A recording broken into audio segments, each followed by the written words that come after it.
የተቀመመውን የዘይት ሽቱ ያገሙታል። እንዲሁም ትንሽ ስንፍና ትበንና ክብርን ያተፋል። የጠቢብ ልብ በስተቀኙ ነው፣ የሰነፍ ልብ ግን በስተግራው ነው። ደግሞም ሰነፍ በመንገድ ሲመላለስ እርሱ ልብ ይጎድለዋል። የሚያስበውም ሁሉ ስንፍና ነው። ትዕግሥት ታላቁን ኃጢአት ሰት ያደርጋልና የገዢ የተነሳብህ እንደሆነ ስፍራህን አትልቅ። ከፀሐይ በታች ያየሁት ክፉ ነገር አለ፣ እርሱም ከገዢ የሚወጣ ስህተት ነው።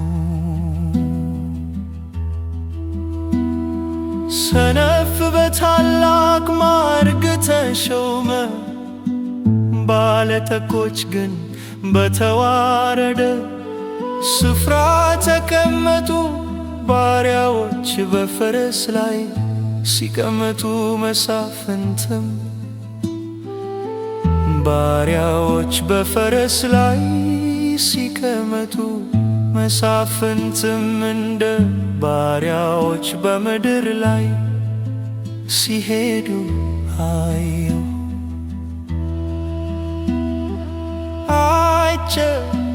የሚምስ ይወድቅበታለው፣ ቅጥርንም የሚያፈርስም እባብ ትነድፈዋለች።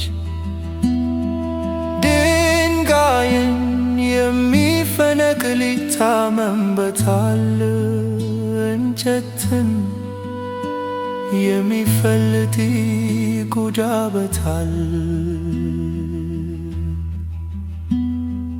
ብረት ቢደነዝዘውም ባይስለው ኃይልን ሊያበዛ ይገባዋል። ጥበብ ግን ሥራውን ለማከናወን ትጠቅመዋለች። ደጋሚ ሳይደግምባት እባብ ብትነድፍ ለደጋሚው ትርፍ የለውም። የጠቢብ ሰው የአፉ ቃል ሞገስ ናት፣ የሰነፍ ከንፈሮች ግን ራሱን ይውጡታል። የአፉ ቃል መጀመሪያ ስንፍና ነው፣ የንግግሩ ፍጻሜም ክፉ እብደት ነው። ሰነፍ ቃሉን ያበዛል፣ ሰው ግን የሚሆነውን አያውቅም። ከእርሱስ በኋላ የሚሆነው ማን ይነግረዋል?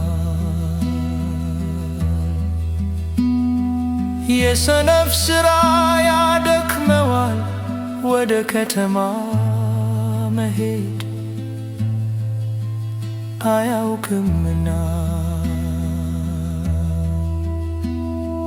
ንጉሥሽ ሕፃን የሆነ መኳንንቶችሽም ማልደው የሚበሉ አንቺ አገር ሆይ ወዮልሽ!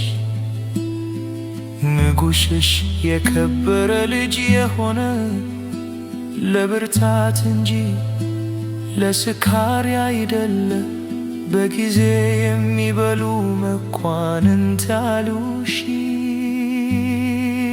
አንቺ አገር ሆይ የተመሰገነሽ ነሽ። ተግባር በመፍታት ጣራው ይዘብጣል፣ በእጅም መታከት ቤት ያፈስሳል። እንጀራን ለሳቅ የወይን ጠጅንም ለሕይወት ደስታ ያደርጉታል። ለገንዘብ ይገዛል። የሰማይ ወፍ ቃሉን ይወስደዋልና ባለ ክንፎችም ነገሩን ይናገራሉና። በልብ ሐሳብ እንኳ ቢሆን ንጉሥን አትስደብቅ፣ በመኝታ ቤትህም ባለጠጋን አትስደብቅ።